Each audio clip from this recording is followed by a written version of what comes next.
Love that leaps across decades feels romantic until the calendar melts under your feet. Beat. This story asks, can devotion survive when time itself is the third person in your marriage? A disorder of chronology. Henry and Claire's unlikely first meetings. Imagine meeting the love of your life when you are 6, but he is 36, and then meeting him again when you are 20, and he is 28. Beat. For librarian Henry de Tamble, uncontrolled time travel is not a party trick. It's a genetic disorder triggered by stress that yanks him naked into the past or future. Beat. For young artist Clare Absher, those sudden appearances in the meadow behind her family estate become a secret curriculum in destiny.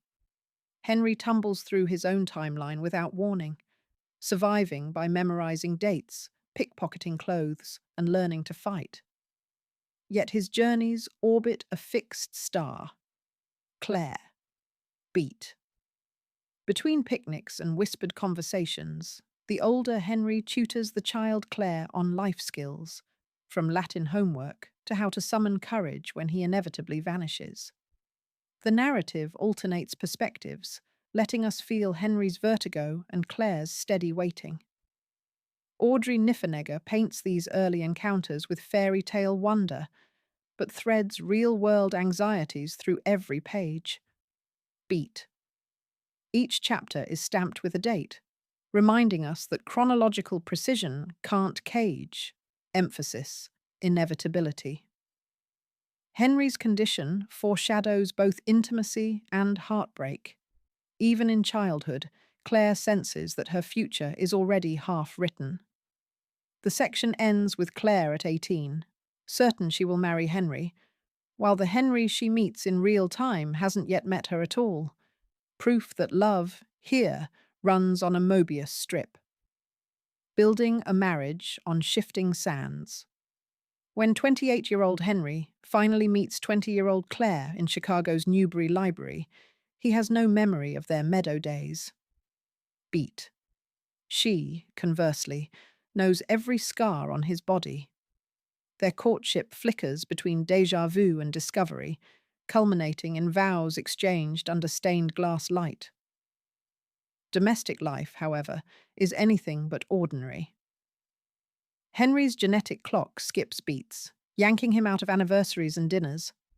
He returns bruised, hungry, occasionally arrested. Beat.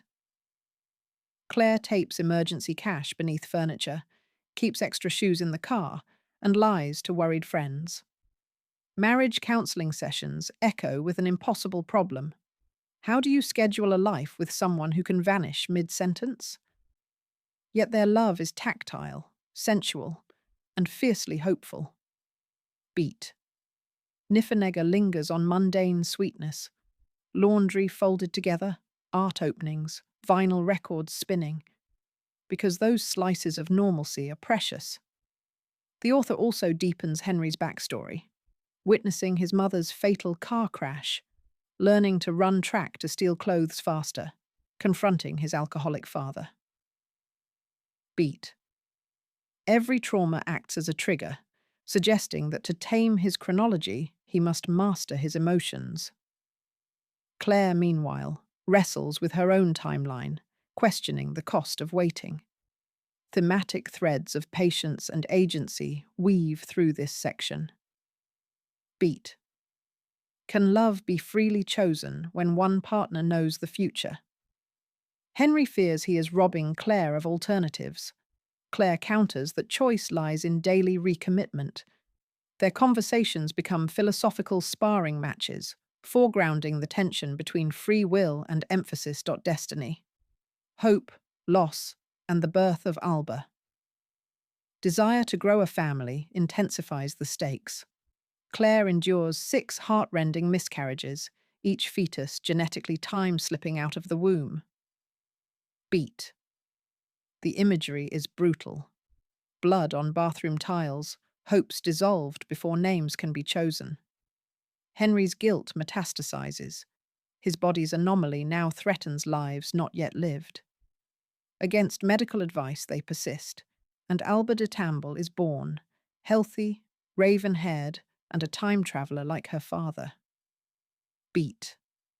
At age 5, she appears to Henry from the future, calm and delighted, revealing that she will learn to control her journeys better than he ever could. Alba embodies both promise and peril, proof that the disorder can evolve, and a living countdown to Henry's fate. Marital tenderness deepens beside mounting dread. Henry amputates 2 frostbitten feet after a winter jump leaves him stranded in a parking lot. Clare becomes caregiver, partner, and anchor as his body erodes under temporal stress. Beat. Yet small joys, Alba's violin practice, snow angels on New Year's Eve, glimmer through the gloom, illustrating Niffenegger's belief that time's value is found in bright instants. Throughout, the novel interrogates grief. Each disappearance rehearses loss, making the eventual permanent goodbye unbearable yet familiar. Beat. Clare keeps a list of dates Henry has mentioned, circling ones not yet reached, living in a state of anticipatory mourning. The paradox is poignant.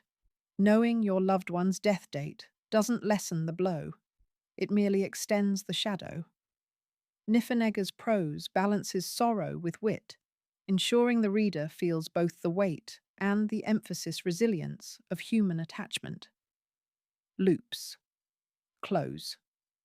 Farewell on a winter field. Henry time jumps to a lethal night in 2014, where he is shot by Clare's brother during a hunting accident. Beat. He returns to the present mortally wounded, dying in Clare's arms on New Year's Day 2006. The chronology is messy, the ache crystalline. Alba, at 6, cradles her father's hand, having already met adult versions of him that will never exist for Clare in linear time.